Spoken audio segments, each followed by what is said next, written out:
Now to breaking news in the investigation into Hunter Biden, son of President Biden. Let's get right to Ken Dilianian in Washington. Lester, Hunter Biden has been charged with felony tax fraud tonight in Los Angeles in a new indictment that significantly deepens his legal troubles.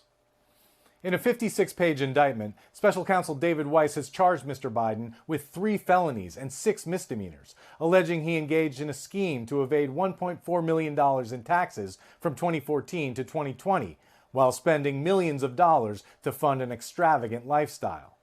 This is the second felony indictment against Hunter Biden, who was charged in September with lying on a federal form while purchasing a handgun.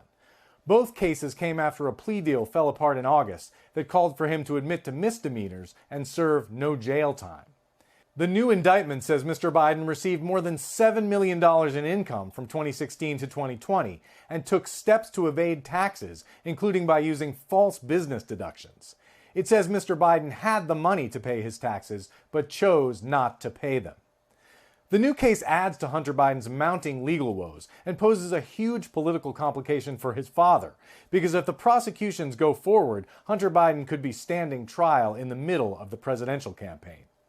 The plea deal collapsed because prosecutors were unwilling to say they wouldn't charge Mr. Biden in their ongoing investigation of potential violations of foreign lobbying laws.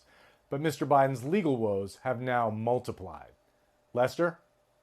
Ken Dilianian, thanks. In Las Vegas, thanks for watching. Stay updated about breaking news and top stories on the NBC News app or follow us on social media.